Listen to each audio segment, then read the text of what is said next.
Thank you. आपने बहुत अच्छे से पूरा दिया परिचय, इसके लिए थैंक बहुत यू। Welcome ma'am. नमस्ते। देखो, जितना भी जाने, असली ज्ञान तो वही है जो हमारे भीतर से आता है। बाहर से तो सारी सूचनाएं हैं, और जब हमें भीतर से वो चीजें समझ में आती है, हम जीवन में उतारते हैं, तो तब हमारा जीवन बदलता है। लेकिन फिर भी सुनते सुनते सुनते सुनते कभी तो हमारे अंदर वो चीजें बस जाती हैं। इसीलिए सुनने का बहुत महत्व कहा गया है। कम से कम हमें इतना तो पता चले कि इतना सब कुछ है एक ह्यूमन बॉडी में। हम तो सिर्फ अपने आप को सिर्फ भौतिक शरीर समझते हैं जो हमें शीशे में दिखाई देता है। लेकिन फिर हमें डॉक्टर बताते हैं कि इसके अंदर लंग्स हैं, इसके अंदर किडनी है, इसके अंदर में पैनक्रियास है, ये सब है। वो हमें दिखाई तो नहीं देता, लेकिन क्योंकि हमारी पढ़ाई में ये सब चीजें पढ़ाई जाती हैं, तो हमें चाहे कोई अनपढ़ भी है उसको भी पता है कि हार्ट है, लंग्स है, हमारे अंदर के सिस्टम काम कर रहा है, डाइजेस्टिव सिस्टम है। तो उतना हमें वो भी पता है। फिर इससे आगे हम चलते हैं तो हमें थोड़ा अपने मन का भी पता चलता है कि हमारा मन है, चेतन मन है, अवचेतन मन है। इन सब के बारे में भी हम जानते हैं। लेकिन हमारी आत्मा का भी एक स्ट्रक्चर है। आत्मा के पास भी बहुत कुछ है। वो हम यहाँ वहां से आधा अधूरा सुन के भटकते रहते हैं। लेकिन अगर सही मायने में अगर हम समझे, जिस तरह से हम भोजन ग्रहण करते हैं, जैसे ही मुंह से हमारे भोजन अंदर गया, उसके बाद हम कुछ भी नहीं करते। वो भोजन का अपने आप हमारा अंदर का एनर्जी सिस्टम काम करता है कि वो भोजन कैसे पचेगा, कैसे खून बनेगा, कैसे हड्डियां बनेगी। हमें कुछ भी नहीं करना है। अगर हम कुछ करने की कोशिश करेंगे तो खराबी करेंगे। तो इसीलिए हम खाते हैं और सो जाते हैं, और उसके बाद अपना अंदर की एनर्जी अपने आप काम करती है। उस जो हमने भोजन लिया है उसको एनर्जी में कन्वर्ट करती है। बॉडी के जिस जिस पार्ट को जिस जिस चीज की जरूरत है, अगर हम अपनी स्किन ही देखें तो हमारे ही बॉडी का स्किन कितनी तरह का है। फेस का स्किन अलग है, आईज के आसपास का स्किन अलग है, लिप्स का स्किन अलग है, कानों का अलग है, पेट का अलग है, और कितनी तरह का स्किन है हमारा। कितने कितने डेलिकेट पार्ट है हमारे बॉडी के। अब टंग का भी स्किन ही है, कोई वो नहीं है। तो हर तरह का हमारा स्किन अलग अलग है। तो ये कौन कर रहा है सब काम? हम तो नहीं कर रहे। ना हमारा कोई इस किसी तरफ ध्यान है कि हम ये करें। अपने आप शरीर काम कर रहा है, क्योंकि हमने जो भोजन ग्रहण किया वो शरीर उसको अपने आप एनर्जी में कन्वर्ट कर रहा है, और जो वेस्ट है उसको बाहर निकाल रहा है। ऐसे ही हमारा मन है। मन में हम इतना कुछ अपने आसपास घटित होता हुआ देखते हैं। क्या सब कुछ हमें याद रहता है? नहीं रहता। हम अपने मन को कोई इंस्ट्रक्शन नहीं देते कि ये याद रखना है, ये भूल जाना है, यहाँ से ये करना है, कुछ भी नहीं कहते। बस हम देखते रहते हैं, सुनते रहते हैं। अपने आप ही मन चीजों को व्यवस्थित कर लेता है, किसे याद रखना है, किसे भूल जाना है। वो सब मन का काम है देखना। इसी तरह आत्मा है। ये जो 7 शरीर हैं, ये आत्मा के 7 वस्त्र माने जा सकते हैं। ये कवच है आत्मा के साथ। जैसे ही प्राण ऊर्जा अंदर जाती है ध्यान करने से, ये अपने आप ही आत्मा का जो स्ट्रक्चर है, जो आत्मा का सिस्टम है, वो अपने आप काम करने लग जाता है। अब हम ये सोचे इस शरीर पे काम करें, उस शरीर पे काम करें, कहाँ एनर्जी जा रही है, एनर्जी को गाइड करें, कोई जरूरत नहीं है। जैसे खाना खाकर हम अपने आप शरीर पर छोड़ देते हैं सब कुछ, ऐसे ही हमें बस प्राण ऊर्जा को ग्रहण करना है, और उसके बाद सोचना छोड़ देना है कि ये ऊर्जा हमारे अंदर क्या करेगी, कैसे करेगी, कौन सा चक्र एक्टिवेट होगा, कौन सा बॉडी एक्टिवेट होगा। वो हमारा काम नहीं है। जो हमारा काम है, आज हम उस पर थोड़ा सा विचार करेंगे कि इन 7 बॉडीज को लेके हम क्या कर सकते हैं, कहाँ पर हमें कौन सी बॉडी के ऊपर काम करना है। तो आज हम बात करेंगे मेंटल बॉडी, जो एस्ट्रल बॉडी है हमारा। एस्ट्रल बॉडी का पार्ट है मेंटल बॉडी और इमोशनल बॉडी। ये एस्ट्रल बॉडी का ही हमारा पार्ट है। अब ये जो हमारी इमोशनल बॉडी है, आज इस पे हम विशेष रूप से बात करेंगे, क्योंकि मेंटल बॉडी में हमारे थॉट भी आते हैं। आज हम थॉट्स पे ज्यादा बात नहीं करेंगे। आज हम बात करेंगे इमोशनल बॉडी पे, क्योंकि जैसे जैसे हम ध्यान करते हैं हमारे विचार अपने आप बदलते जाते हैं, नकारात्मक विचार निकलते जाते हैं। हमारा जो जो बॉडी है उसका मेंटल बॉडी का क्लीनिंग होने लग जाता है। लेकिन जो इमोशनल बॉडी है, ये हमारी जो इमोशनल बॉडी है, इसकी क्लीनिंग के लिए हमें मेहनत करनी पड़ती है। क्योंकि ये जो इमोशनल बॉडी है, इसमें इमोशंस हैं, और आत्मा इमोशंस को अनुभव करने ही धरती पर आती है। ये 2 वे प्रोसेस है कि ये बाहर से भी इमोशंस दूसरों के भी हमें इफेक्ट करते हैं, और हमें हमारे इमोशंस दूसरों को इफेक्ट करते हैं। और एक ये जो हमारे इमोशनल अपसेट होते हैं हमारे, वो इजीली फिजिकल बॉडी के ऊपर आ जाते हैं। और वो फिजिकल बॉडी पे किस तरह आते हैं, दर्द या बीमारी के रूप में। जब हम बहुत समय तक अपने इमोशंस को एक्सप्रेस नहीं करते, उन्हें पूरे तरह से फील नहीं करते, लेट गो नहीं करते, जो कि बहुत जरूरी पार्ट है, लेट गो नहीं करते, सालों साल हम उन इमोशंस को लेके रोते रहते हैं, बातों को याद करके, तो इमोशनल बॉडी में एनर्जी ब्लॉक हो जाती है। अगर हम देखें इमोशन, एनर्जी इन मोशन, और जैसे जैसे हम रोकते रहते हैं उस एनर्जी के फ्लो को, तो हमारी इमोशनल बॉडी ब्लॉक होने लग जाती है। और जब जैसे जैसे इमोशनल बॉडी ब्लॉक होती है, वही हमारे फिजिकल बॉडी पे बीमारी बनकर आ जाता है। हम फिजिकल बॉडी का तो ट्रीटमेंट करते हैं, दवाइयां लेते हैं, खाने पे ध्यान देते हैं और नेचुरोपैथी के लिए तरफ दौड़ते हैं, लेकिन हम अपने इमोशंस को हील करने पर ध्यान नहीं देते, वो अंदर हम दबाए ही रखते हैं, और इसलिए वो फिर दबाने से वो बड़ी बीमारी बनकर बाहर आती है। जैसे आजकल आप देखते हो ट्यूमर है, कैंसर है, वो अननेसेसरली ग्रोथ है बॉडी के अंदर, जिसे बाहर निकलने का रास्ता नहीं मिला, और उसने अंदर ही जमा होना शुरू कर दिया और बड़ी बीमारी बनकर वो बाहर आ गया। तो इमोशनल बॉडी पे काम करना बहुत जरूरी है। इमोशनल बॉडी जो है उस पर आसपास के लोगों के इमोशन का भी प्रभाव पड़ता है। कैसे? जैसे हम परिवार में मान लो 4 लोग हैं, एक का मूड खराब है, उसकी बातें सुन के दूसरा भी अपसेट हो जाता है। एक का मेंटल स्टेट ठीक नहीं है, वो डिस्टर्ब है, कोई ऐसी बात हुई है फैमिली में, उसका प्रभाव सब पर होता है। और फिर ये इमोशंस का प्रभाव होता है, क्योंकि एनर्जी ट्रांसफर होती है एक दूसरे की तरफ। हमारा जो हार्ट है उसका जो इलेक्ट्रोमैग्नेटिक फील्ड है, क्योंकि इमोशंस हमारे हार्ट से जुड़े हुए हैं। हम कहते हैं ना, दिल नहीं मानता, या हम किसी से प्यार करते हैं, दिल से प्यार करते हैं, तो वो जो हमारे हार्ट का इलेक्ट्रोमैग्नेटिक फील्ड है, ये ब्रेन के फील्ड से भी कई गुना ज्यादा है। साइंस तो ये कहती है कि ये ब्रेन के फील्ड से 5000 गुना ज्यादा है।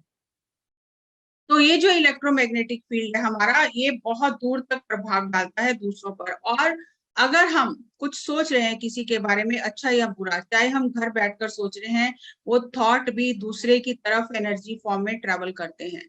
और ये जो हमारी इमोशनल बॉडी है, ये हमारे थॉट प्रोसेस से, हमारी मेंटल बॉडी से बहुत क्लोजली जुड़ी हुई है, और हमारे इस इमोशनल बॉडी पे विचारों का भी प्रभाव पड़ता है, और हमारे विचारों का और इमोशंस का प्रभाव दूसरे के ऊपर भी पड़ता है। जितने ज्यादा तनावपूर्ण हमारे विचार होंगे, हमारे फीलिंग्स तनावपूर्ण होंगे, हमारे अंदर की जो इमोशनल और मेंटल बॉडी है, वो लोअर फ्रीक्वेंसी पे वाइब्रेट करेगी, और वो दूसरों की और वही लोअर फ्रीक्वेंसी भेजेगी। और अगर दूसरा भी लोअर फ्रीक्वेंसी में है, तो वो दोनों के जो इमोशंस हैं, जो फ्रीक्वेंसी है, वो कनेक्ट हो जाएगी। और पहले तो एक उदास था, अब और 2 लोग उदास हो जाएंगे। तो ये बहुत ज्यादा इस चीज का परिवार में, मित्रों पर, आसपास के लोगों पर जो बहुत क्लोज होते हैं, उन पर इसका प्रभाव पड़ता है। जैसे ऐसा ही है, जैसे एक एक्सपेरिमेंट साइंटिस्ट जो थे, उन्होंने किया रेजोनेंस ऑफ साउंड वेव्स। तो उसमें 2 फोक लिए जाते हैं, उन 2 ट्यूनिंग फोक्स होते हैं। एक को हिट करने से ऑटोमेटिकली साउंड वेव्स ट्रेवल करती हैं, और दूसरा भी उसी फ्रीक्वेंसी पे वाइब्रेट होने लग जाता है, जबकि दूसरे को टच भी नहीं किया। तो उन्होंने ये एक्सपेरिमेंट से सिद्ध किया कि अगर हमारी लो फ्रीक्वेंसी या हाई फ्रीक्वेंसी इमोशंस हैं, थॉट्स हैं, वो भी ट्रेवल करके दूसरे को टच करते हैं, दूसरे तक पहुंचते हैं, जैसा कि साउंड एक्सपेरिमेंट में होता है। और वो जो इमोशंस का जो रेंज है, वो एम्पलीफाई हो जाता है। जैसे अब मैं बात कर रही हूँ तो शायद 10-20 लोग सुन सकते हैं, लेकिन अगर वही मैं माइक के ऊपर बात करूं, तो हजारों लोग सुन सकते हैं। तो जब वो रेजोनेंट होती है इमोशंस, जब एक दूसरे से जुड़ती हैं, जिस फ्रीक्वेंसी के थॉट और इमोशंस होते हैं, वो ट्रेवल करते रहते हैं, और जो उनको, उन इमोशंस को, उन थॉट्स को रिसीव कर लेता है, तो वो बहुत ज्यादा एम्पलीफाई हो जाते हैं। इसीलिए कहते हैं कि ध्यान करके घर से निकलना चाहिए, ताकि आपके ऊपर किसी दूसरे की इमोशंस का, थॉट्स का प्रभाव ना पड़े। और ये मेंटल और इमोशनल बॉडी एक दूसरे को पोषित करते हैं। मतलब मेंटल बॉडी को अगर देखें, तो ये हमारा विचारात्मक शरीर है, जिसमें विचार चलते हैं, और इमोशनल बॉडी हमारा भावनात्मक शरीर है। अगर हमारे विचार अच्छे नहीं हैं, इमोशनल बॉडी अपने आप ही अपवित्र होने लगती है, और अगर हमारे इमोशन सही नहीं है, तो विचार भी गलत होने शुरू हो जाएंगे। तो ये दोनों एक दूसरे को पोषित करती है। तो फिर इसीलिए हमें विचारों के स्तर पर भी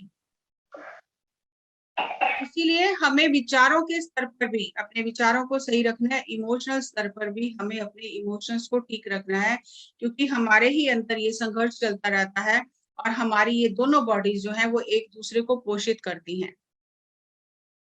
और अगर हमारी emotional body out of shape है, आउट ऑफ शेप मतलब अंडरवेट है या ओवरवेट है, अंडरवेट मतलब कि हमें इमोशंस को फील ही नहीं करते, बिल्कुल जैसे कहते हैं ना कि एक शून्य सी स्थिति होती है, नम हो जाती है, ना हमें प्यार महसूस होता है, ना हमें किसी से करुणा आती है, नम सी स्टेट में रहते हैं, तो हमारी इमोशनल बॉडी बहुत वीक होती है। और यहाँ हम बहुत ज्यादा ओवरली इमोशन होते हैं, इमोशंस हम बहुत ज्यादा सेंसिटिव होते हैं, तो हमारी इमोशनल बॉडी ओवरवेट हो जाती है। जैसे हम फिजिकल बॉडी का ध्यान रखते हैं कि अंडरवेट ना हो, ओवरवेट ना हो, लेकिन जब इमोशनल बॉडी अंडरवेट या ओवरवेट हो जाती है तो हमारा जो फिजिकल बॉडी है वो ऑटोमेटिकली आउट ऑफ शेप हो जाता है। लेकिन हम फिजिकल बॉडी के लिए एक्सरसाइज करते हैं, हम ये नहीं देखते कि इसकी जड़ जो है वो मेंटल इमोशनल पेन में है। तो हमें ये देखना है कि अगर हम अपनी बॉडी को हेल्दी रखना चाहते हैं तो हमें अंदर अपने काम करना है, अपने इमोशंस को लेट गो करना है।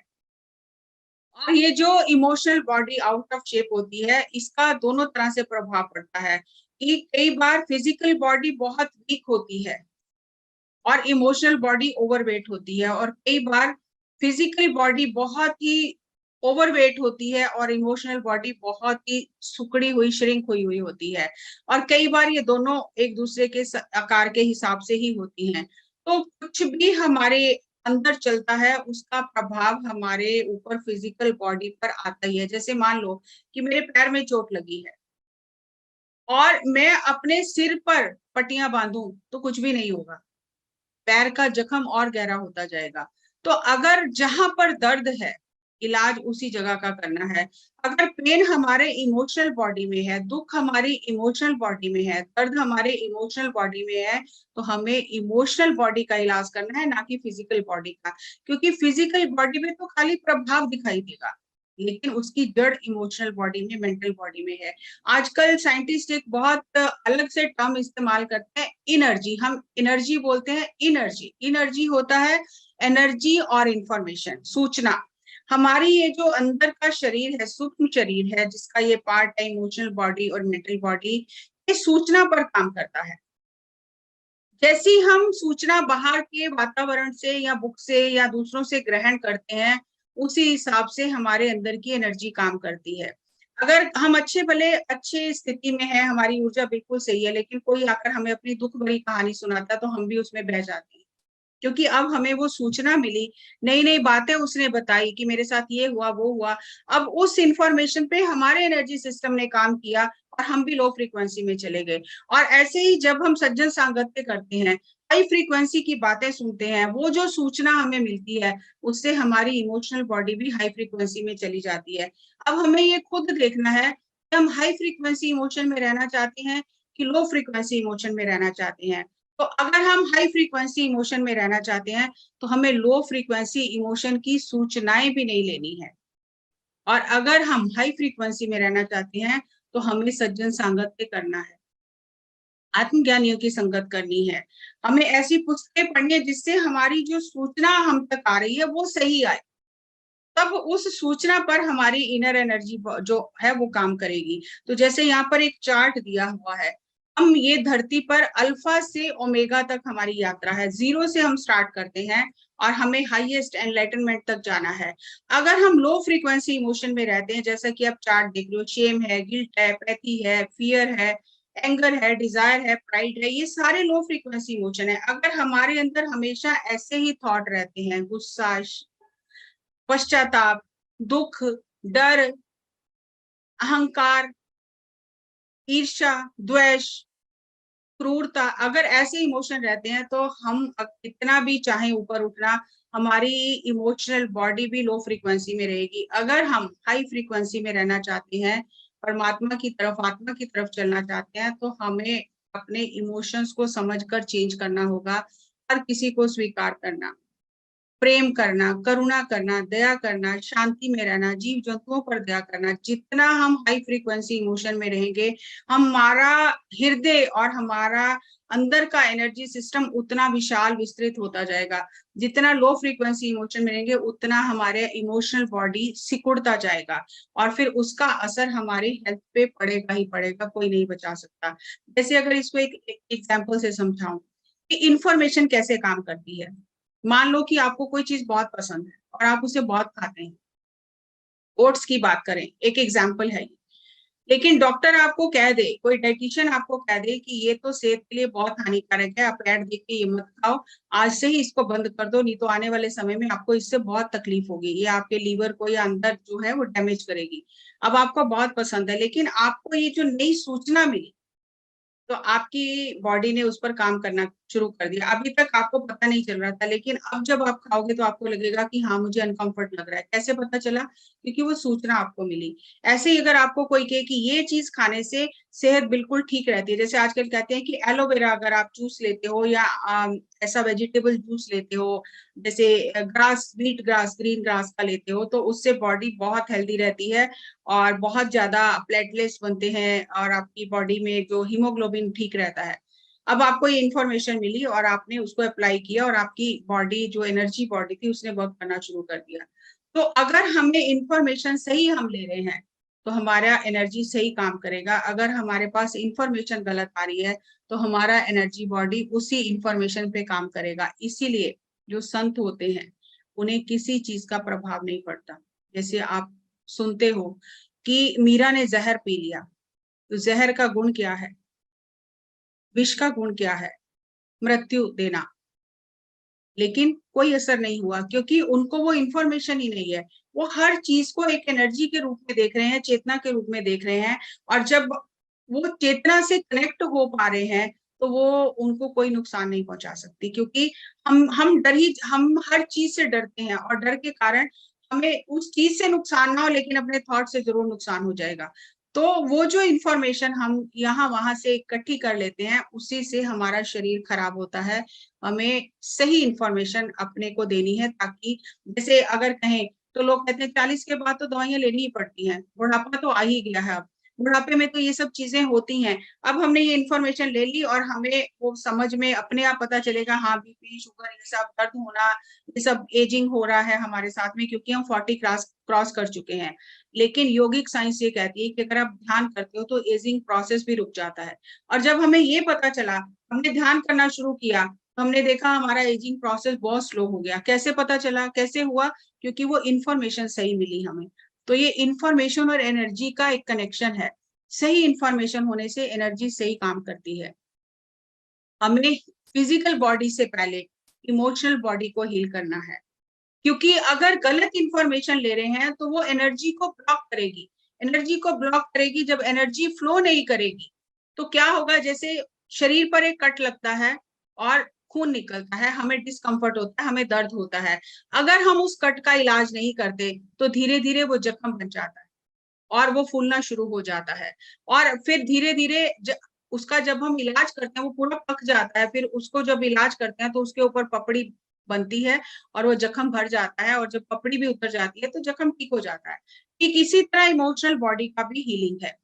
अगर हमें कोई चीज दुख दे रही है, डिस्कम्फर्ट दे रही है, ऐसे हमारे अंदर फीलिंग है, हम अपसेट हैं, तो इसका मतलब हमारी इमोशनल बॉडी में कट लग गया है, जहां से अब हमारा इमोशंस जो है वो तकलीफ हमें होगी। जैसे कि हमारा कट लगा है तो थोड़ा ब्लीडिंग हो रहा है, लेकिन अगर हम उस ब्लीडिंग को रोकते नहीं, मतलब उस इमोशन को एक्सप्रेस नहीं करते कि आपने ये किया, मुझे अच्छा नहीं लगा, या मुझे इससे तकलीफ हुई है, या मुझे इससे दुख हुआ है, तो हम वो जो ब्लीडिंग हो रही है अंदर हमारे इमोशंस की वजह से, वो वुंड, जख्म पैदा कर रही है। और अगर हम उन जख्मों की हीलिंग नहीं करते तो अंदर ही सड़ते रहते हैं और बीमारी बनते हैं। लेकिन कंप्लीट तब होता है जब हम उस जख्म की हीलिंग करें, ताकि वो हील होकर वो सूख जाए और पपड़ी बनकर ऊपर का जो छिलका है, जो ऊपर की पपड़ी है स्किन की, वो बाहर निकल जाए और नई स्किन आ जाए और हम बिल्कुल स्वस्थ हो जाएं। लेकिन अगर हम वो प्रोसेस कंप्लीट नहीं होने देते, यानी हम डिस्कम्फर्ट में है, हमें दुख हो रहा है, लेकिन हम बताते नहीं, अंदर ही अंदर घुटते रहते हैं, तो हमने वो प्रोसेस कंप्लीट नहीं किया। अब ये जो ब्लीडिंग अंदर ही अंदर हो रही है, जो हमें इमोशनल डिस्टरबेंस हो रही है, परेशान हो रहे हैं हम, अब ये धीरे धीरे वुंड्स बनेंगे और ये वुंड फिर फिजिकल बॉडी पे आएंगे और ये हमें दुख बनकर, दर्द बनकर, तकलीफ बनकर हमें दर्द देंगे। क्योंकि हर एक व्यक्ति के अंदर इमोशनल बैगेज है, हर एक व्यक्ति इमोशनली डिस्टर्ब है। अगर कोई व्यक्ति को, किसी को फीवर होता है, तो हम कहते हैं कि हाँ ये ठीक नहीं है, इसको फीवर है, फिजिकली फिट नहीं है। अगर उससे कुछ कह भी दिया तो हम उस बात को इग्नोर करते हैं, लेट गो करते हैं, अरे बहुत दिन से बीमार है इसीलिए इसका मन ठीक नहीं है, इसने कह दिया। अगर कोई व्यक्ति मेंटली इम्बैलेंस है, पागलपन की स्थिति में है, वो बोलते ही जा रहा है, बोलते ही जा रहा है, हमें पता है कि ये व्यक्ति मेंटली डिस्टर्ब है, इसकी बात का बुरा मानने का कोई फायदा नहीं है, क्योंकि ये खुद ही पागलपन की स्थिति में है, तो हम उसकी बात का भी बुरा नहीं मानते। लेकिन जब कोई व्यक्ति इमोशनली डिस्टर्ब होता है, तो हम बहुत ही उन बातों को लेकर मंथन करते रहते हैं कि उसने ऐसा मुझे कहा क्यों, उसने मेरे साथ ऐसा व्यवहार क्यों किया। आप देखो आज की डेट में हर एक व्यक्ति इमोशनली अनहेल्दी है, इतने एक्सपेक्टेशन लेकर वो चल रहा है, इतना बैगेज उठा के अपने ऊपर चल रहा है कि उससे चला ही नहीं जा रहा। तो ऐसे व्यक्ति से आप क्या एक्सपेक्ट करोगे कि वो आपके इमोशंस की कदर करेगा, आपकी इमोशनल हेल्थ की परवाह करेगा? नहीं।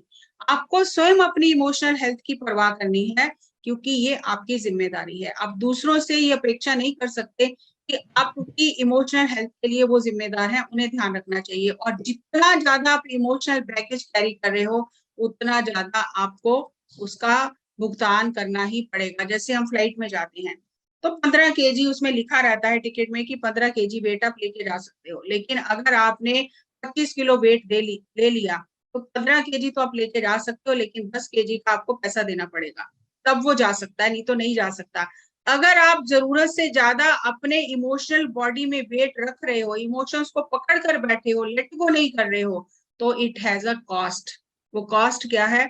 उससे आपकी फिजिकल बॉडी अनहेल्दी हो जाएगी और आपका जीवन अस्त व्यस्त हो जाएगा, आपका परिवार अस्त व्यस्त हो जाएगा।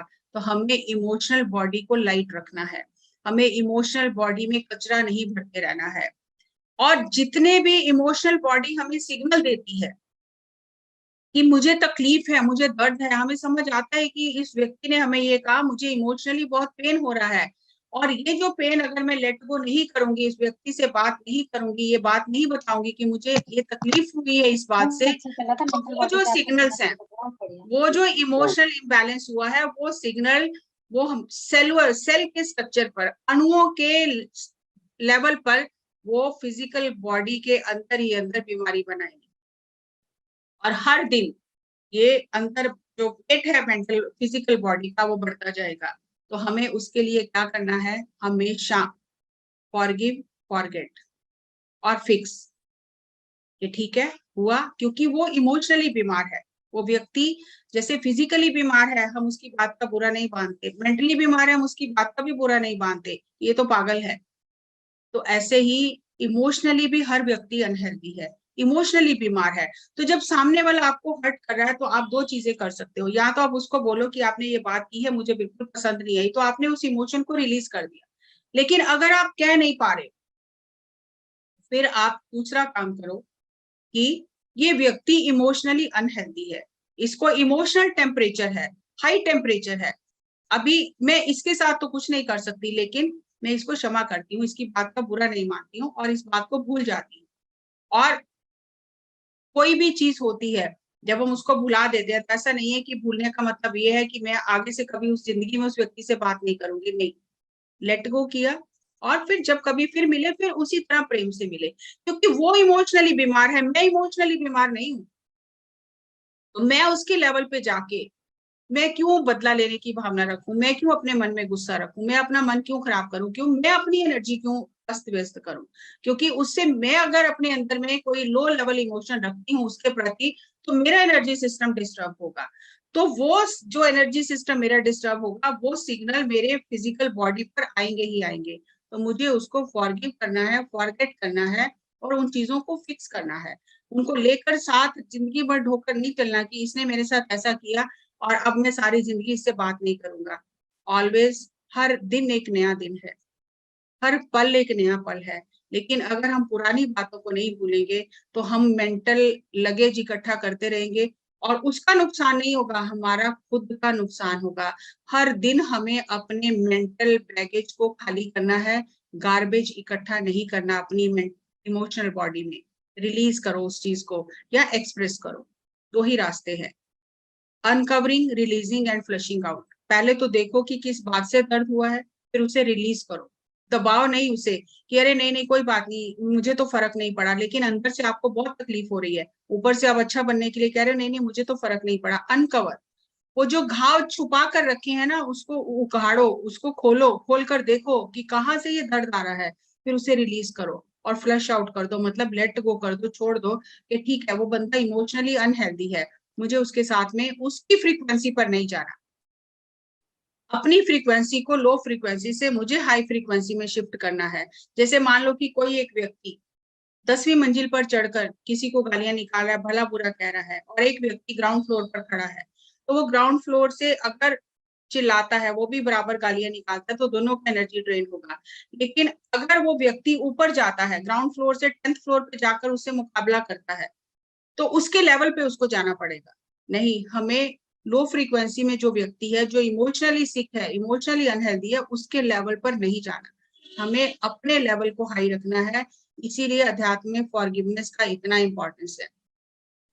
चाहे वो हमारे पेरेंट हैं, सिबलिंग हैं, फ्रेंड है या फैमिली मेंबर्स हैं, किसी को भी इतना अधिकार मत दो कि वो आपको एक ब्लैक होल में खींचता लेकर चला जाए।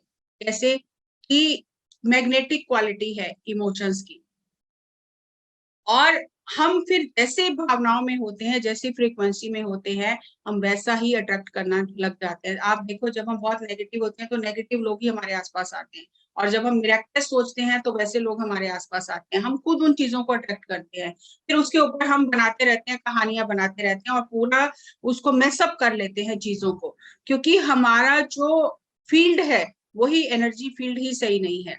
और फिर धीरे धीरे लो फ्रीक्वेंसी इमोशन में रहने का भी एडिक्शन हो जाता है, क्रेविंग हो जाती है, मैं बेचारा, मैं गरीब, मेरे साथ तो ऐसा ही होता है। ये जो हमारी पीड़ित मेंटेलिटी है, विक्टिम मेंटेलिटी है, मानसिकता है हमारी पीड़ित मानसिकता, उसकी भी आदत हो जाती है, और हमें हमेशा लगता है कि कोई मेरे ऊपर दया करे, उसकी भी हमें एडिक्शन हो जाती है, और उसके लिए भी हम तड़पते रहते हैं।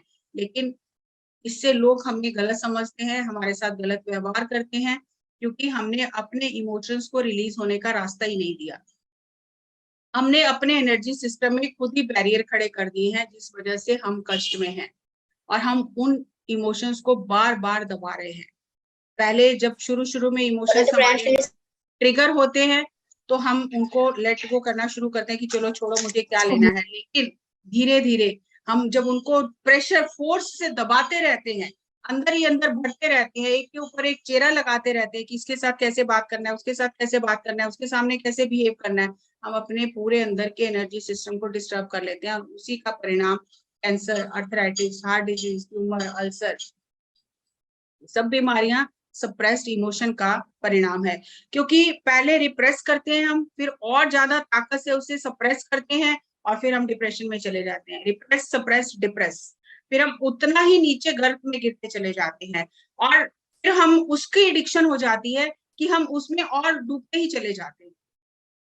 हमें इमोशनली हेल्दी होना है, और किसी के इमोशंस के साथ इंडल्ज नहीं होना है, क्योंकि अगर हम ज्यादा ओवर सेंसिटिव भी हो जाते हैं तो हम बीमारियों को न्योता देते हैं, जैसे blood pressure, heart disease, anxiety, depression, vision problem, gastro intestinal problems, migraines, ये सब होते हैं। हमें कोई तकलीफ नहीं है, लेकिन दूसरों की तकलीफ सुन के हम दुखी हो रहे हैं।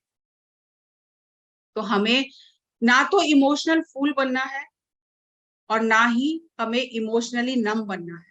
हमें मिडिल पाथ में रहना है कि इमोशंस को फील भी करना है और उन्हें लेट गो भी करना है। ना तो बिल्कुल ऐसा कि मैं तो ऐसी ही हूं, नहीं, और ना ही इतना डरपोक, और ना ही इतना ज्यादा साहसी कि मेरे तो जो मन में आएगा मैं सबको बोलती चली जाऊंगी, मैं किसी की परवाह नहीं करूंगी। तो दोनों चीजें सही नहीं है। गोल्डन मिडिल पाथ, साहस भी एक सीमा तक होना चाहिए। हमें अपने शरीर को महसूस करना है, अपने इमोशंस को महसूस करना है, और अपने एनर्जी चैनल्स को ओपन करना है, नई इंफॉर्मेशन से, मिरेकलस इंफॉर्मेशन से।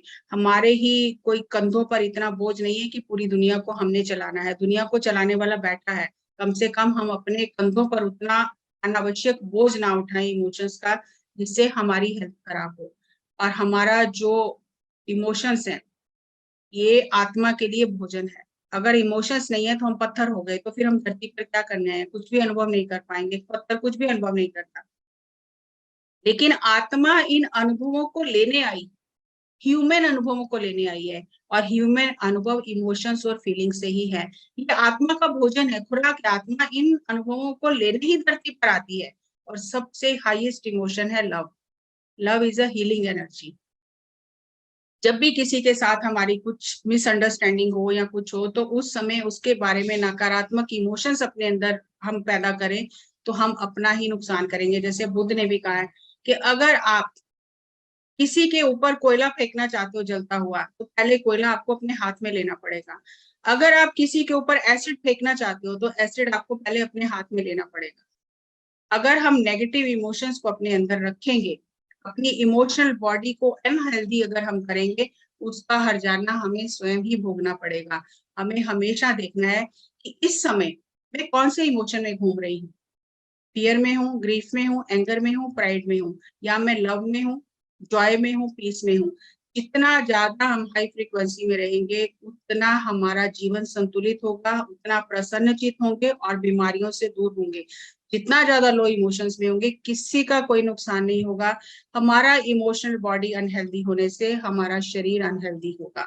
और हम जितनी भी दवाइयां लें, दवाइयां फिजिकल बॉडी पे थोड़ा काम करेंगी, लेकिन दवाइयां एनर्जी बॉडी पे और इमोशनल बॉडी पे बिल्कुल काम नहीं करेंगी। तो जैसे हम देखते हैं कि लोग बिजली की चोरी करते हैं, खंबे में तार डाल लेते हैं और अपना बिजली इस्तेमाल करते हैं, बिल नहीं भरते। इसी तरह लोग इमोशनल एनर्जी भी दूसरों की सक करते हैं। अपनी एनर्जी को दूसरों को मत दो। जो लोग आपको दर्द दे रहे हैं, दुख दे रहे हैं, चाहे वो आपके फैमिली के ही मेंबर है, आप ऐसी अपने आसपास एक इमोशनल हेल्थ की शील्ड बना के रखो कि कोई आपकी एनर्जी को सक ना करे। Don't allow anybody to suck your energies. Toxic emotion से, टॉक्सिक फीलिंग और टॉक्सिक जो लोग हैं जो हमारे रिलेशन को खराब करते हैं, हम कई बार ऐसे रिलेशन में होते हैं कि हम छोड़ भी नहीं सकते। तो हमें अपने इमोशनल बॉडी को हेल्दी रखना है, अपने आसपास एक शील्ड बना के रखनी है। हमें ये समझ ही लेना है कि वो इमोशनली अनहेल्दी है, इमोशनली बीमार है, इसलिए उनकी बातों का कोई महत्व नहीं है मेरे लिए।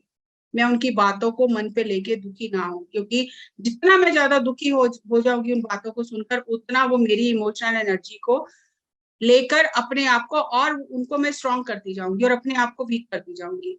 इमोशनल डिस्चार्ज होता रहेगा मेरी एनर्जी का, क्योंकि मैं हमेशा उन्हीं के बारे में सोच रही हूँ। तो मेरी इमोशनल बॉडी ब्लॉक हो जाएगी। स्ट्रेस से हमारे जो सिर दर्द होता है, इमोशनल बर्डन से हमारे कंधे जो हैं वो पकड़े जाते हैं। अगर हम क्षमा नहीं करते तो हमारा थ्रोट चक्र ब्लॉक हो जाता है। अगर इमोशनल सपोर्ट नहीं मिलता किसी से, तो हमारा हार्ट जो है वो हार्ट अटैक हो जाते हैं। और स्टमक हमारा अपसेट होता है जब हमें आर्थिक समस्याएं होती हैं। हमारे जोड़ों में दर्द होता है जब लैक ऑफ फ्लेक्सिबिलिटी होती है। हमारे फियर ऑफ चेंज, डर, हर चीज से डर कि कुछ बदल ना जाए, कुछ हो ना जाए, वो हमारे पेल्विस को नुकसान पहुंचाता है। और आइसोलेशन, हम अकेला रहना चाहते हैं, हमारे हाथ जो है वो जकड़ जाते हैं, अकड़ जाते हैं। तो हमें अपनी इमोशनल हेल्थ को बिल्कुल सही रखना है। हम अपने गुस्से से अपना ही लीवर खराब करेंगे, उदासी में रह के अपना लंग्स को हार्म करेंगे, चिंता में रह के अपने स्टमक को हार्म करेंगे, स्ट्रेस से में रह के हम हार्ट और ब्रेन को हार्म करेंगे, फियर में रह के हम अपनी किडनी को हार्म करेंगे। तो हमें क्या करना है, अपनी इमोशनल हेल्थ को मेंटेन करना है। It is easier to build a strong child than to repair a broken adult. ये एक फ्रेडरिक डॉगलस की कोटेशन है कि हम खुद अब इमोशनली हेल्दी हों, अपने इमोशंस को समझें और उनको, उस एनर्जी को हम रास्ता दें, फ्लो होने का रास्ता दें, ताकि हम हेल्दी रहें।